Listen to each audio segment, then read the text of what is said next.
once you go up to tier 10. And so, ladies and gents, boys and girls, without further ado, let's play a medium tank. So what's... Okay, QB's clearly going to pick the next one on the list. The one that has 51.39% win ratio. What? The next one on the list. Okay, the CS63. That's actually... It's not! It's the T34-1. Why are you not playing your mid-tip? That's pretty much what my YouTube comments were like from yesterday's video. Zero U King, T34-1 cries in the corner because QB skipped it when he wants to get the next best medium tank for tier. Lol. Andrew NG says poor T34-1, it has a higher win ratio than the CS63. Yes, what we've really established here is that I am useless and also semi-blind. But I can admit when I've made a mistake. Here's some T34-1 gameplay. So after seeing how many of you I apparently disappointed yesterday in my absolute uselessness of skipping over the T34-1, I went and took a look on what replays to see if there were any good games in the tank. And unsurprisingly, considering it is arguably the best medium tank tier for tier in the game, at least with regards to win ratio, there are quite a lot of good games. This one is from last month, and we're going to have our hero, Martjom, playing, in unsurprisingly, the tank that I screwed up yesterday, the T34-1. So this tier 7 Chinese medium tank is just such an absolute little powerhouse. It kind of gets a gun that would really work on a tier 8 medium. At least back in the day, this would have been a very competitive tier 8 medium tank gun on something like Type 59, for example. So to have it at tier 7, where you've got more than enough penetration to reliably go through your opponents with 175 standard pen, and if you load the gold, you've got 235 millimeters of gold pen, I believe that is actually the gun that's on the T44-100, which is probably one of the best tier 8 premium tanks as well. To have that at tier 7 is just so darn awesome. And when you compare everything else that the tank does well, with enough view range at 370, that's the same as the Comet, so if you get coated optics on this tank, you're going to have very decent view range. Doesn't look like Martjom might be using coated optics on this vehicle unless they have a very unskilled crew, as they're not quite getting up to that 445 meters spotting cap. At least unless there's some kind of a bug with the replay, and I wouldn't put that past Wargaming, right? The kind of equipment that I would personally use on this tank is I would use a gun rammer, I would use vents, and I would use coated optics. Although there are other opportunities. You might want to try and improve the durability of the vehicle and try and play it like a heavy. Or alternatively, you could try and improve the speed of the vehicle, but it is already able to go at 50 kilometers an hour forwards, 20 backwards, with a decent power to weight ratio to allow it to achieve that. So I think putting a turbo on this vehicle would, at least in my opinion, be a big misplay. But everybody should play the vehicle how they want, right? The T34-1 is one of those kind of tanks where if you take a vehicle that kind of could exist at tier 8 and move its statistics down, but just not by quite enough, then when it drops down to tier 7, it is truly competitive, and that's why the vehicle does so well. However, I will warn you that the stock gun on this vehicle, unless you apply a liberal coating of gold or manage to flank your opponents, does not do very well. And I believe I featured the T34-1, at least a stock game, probably one of my least viewed videos, however, last month, where I was playing the tank stock and tech tree, and I do hear all of the people out there about wanting to see videos of tech tree tanks at the mid tiers rather than the high tiers. In the end, I can only go with feedback. I can only go with likes on the videos, dislikes on the videos. I can only go with how many views a video would get as to try and give you all what you want, right? And so maybe when I don't play so many mid-tier tech tree tanks, it's because those mid-tier tech tree tanks are not the most popular at the moment. And while I don't do things just for popularity, it definitely will be there. And what I will be focused on is to try and, create tank reviews that most people will enjoy and most people will have fun with, and also to try and feature the kinds of tanks that people are interested inside the game.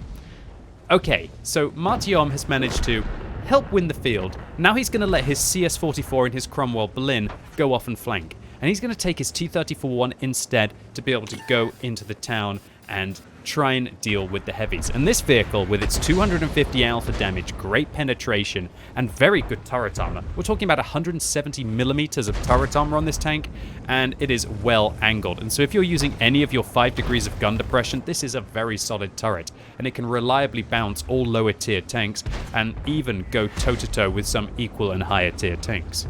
Okay, so Martjom's making good use of his self-propelled gun line of fire, and this is where the T-34-1 is just the best tier 7 medium tank. When you can make 5 degrees of gun depression work, you got that penetration, you've got that alpha damage, you can trade with heavy tanks in this vehicle. One of the only downsides, and oh, that's not what you want, a KV-2 above you. Oh, bit of a misplay there by Martjom. I would have liked to have seen him aim for the tracks of the Tiger there, but very nice play to actually realize and be able to now go alongside. And he's going to be giving the Tiger the cheekiest of side hugs. The artillery helps them out a little bit by stunning the Tiger. The Jagdpanther tries to jump off a cliff, but unlike me and my Manticore yesterday, is unable to connect the shell before they meet their grisly demise. And just like that, Martjom has managed to get rid of 2 enemy top tier tanks. One probably through fault of the enemy there, but still, who's counting anyway? And this vehicle, giving your opponents that creepy side hug that you're able to get underneath their gun depression, especially against a tall tank like the Tiger, or even just keep using that turret to be able to ricochet them because they can't depress the gun to even aim at your weaker hull armor, is just absolutely awesome. Okay, so I feel like the enemy team are a little bit confident here. They've got the numbers advantage, and they probably see that their base is capping, or being capped, and so they're wanting to shove forwards.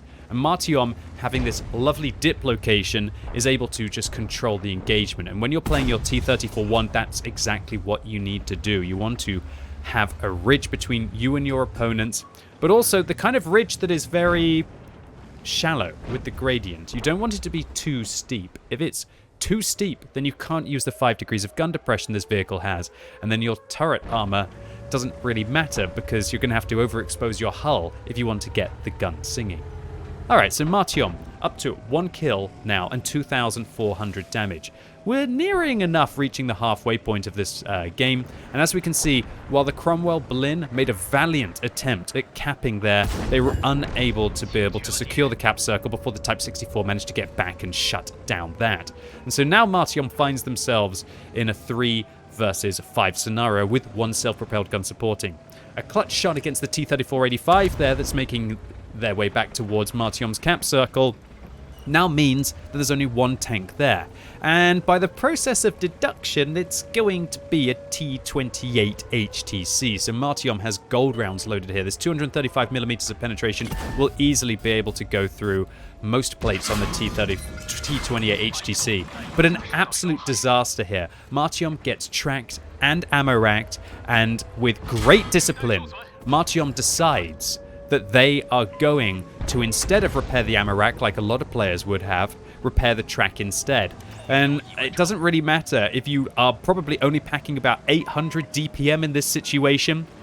Martjom's hopefully going to have enough time to be able to use it. Clearly the VZ-44-1, who is located more towards Martjom's base, is now towards the south part of the town, as they're the player who managed to get the tracking shot in. And oh dear, Mr. T-28 HTC is just making horrific decisions right now. Slowly but surely getting grinded to death by a vehicle that is ammo racked and doesn't even have very good base DPM to begin with. I mean, is this the slowest kill in World of Tanks history? It possibly might be. It's also, I think, one of the saddest kills in World of Tanks history, because the T-20 HTC could have just gone to the corner of the map and then decided to turn around.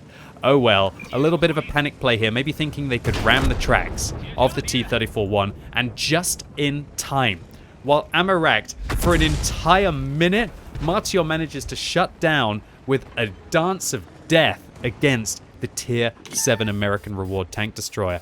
And yet, just in time, ladies and gentlemen, boys and girls, as now the vehicles that were defending their cap circle are coming to try and find Martjom and to stop their shenanigans. Alright, so now up to 3,600 damage. Martjom fixes the ammo rack, which now puts their vehicle back to full combat performance. Martjom's going to decide to load their final gold round here for the VZ-44-1, and disaster is it now. goes low and hits the track. Now Martjom is going to have to aim this one cleanly if he wants to be able to shut down the BZ-44. Decides to tank a shot from the BZ-44-1 to put that round into the lower plate to finish off the new Czechoslovakian heavy tank, and now turns their attention towards the T-34-85M, who's firing gold rounds, but luckily derps the ridge line there with a KV-2, hitting Martjom's tracks, I believe, from the east. Martjom bounces another shell from the T-34-85M, realizing that they have to commit because they can't sit still for any longer, otherwise the KV-2 might not miss the second shot. Really interesting there that we are seeing just so much of the new school World of Tanks. Well, what do you mean new school? Well, I mean that there's a new Czechoslovakian heavy on the enemy team. Also, that the KV-2 managed to hit a 152mm high explosive device, and it did no damage to Martjom's tank. Now, is that because the KV-2 is useless, or is that because the T-34-1 is overpowered? Well, I don't think either of those two things are probably correct. It's just a case that Wargaming changed high explosive devices now, so they actually have to hit hull armor. And apparently a 152mm explosive device going off right next to your tank doesn't deal any damage to the hull. Maybe that would be the case. I don't even know. Any tank experts, explosive experts out there, let me know in the comments down below. All I know is that Martjom has absolutely mega carried this game. And unfortunately for them, it's looking like the KV-2 is still on a healthy amount of hit points.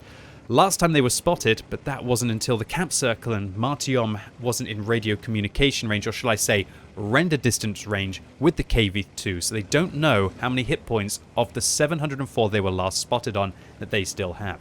Martjom has just played the perfect game for the T-34-1 here, showing exactly why this vehicle has the best win ratio in the last 30 days of any higher tier medium tank inside the game.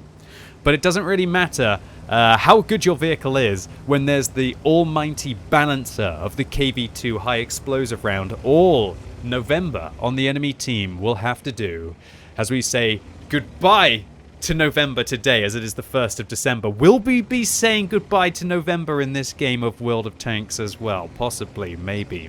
I'm glad I didn't feature this replay last month, right? And I had to wait for this specific day. Yeah. Martjom on 6 kills has to be nervous, looking to the right, scoping to the left, trying to figure out where would a KV-2, a premium KV-2, take their vehicle in this scenario. Would they try and cap? I bet you Martjom would probably be hoping that the KV-2 would cap, because that would give them ample opportunity to be able to engage at decent distance and possibly even use their improved view range against the KV-2. Alright, so Martjom decides now to make their way into the town and has a quick bit of a flick of the mouse there.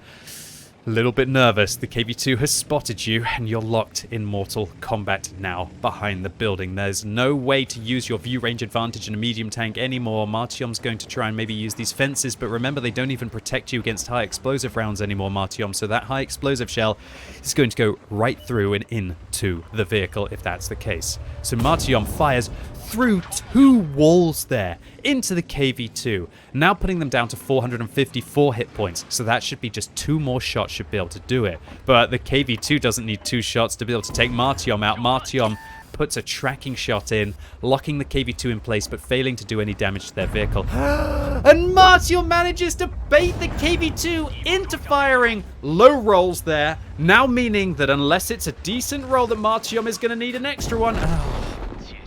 Thank goodness Martjom doesn't low roll the second shot and manages to shut down the KV-2, picking up their 7th kill of the game and clearly showing why, even though this idiot ignored the T-34-1 on his list yesterday, you should not ignore the T-34-1. This is a hidden gem down the Chinese medium tank tree. It's an absolute beast. It's kind of a heavy medium tank, still with all of the luxuries that you need on a medium tank, with its camera rating, its mobility, and even its view range to dominate its games of World of Tanks. And there's no wonder why Artyom absolutely smashed this game. But this wasn't a case of the tank carrying Martjom.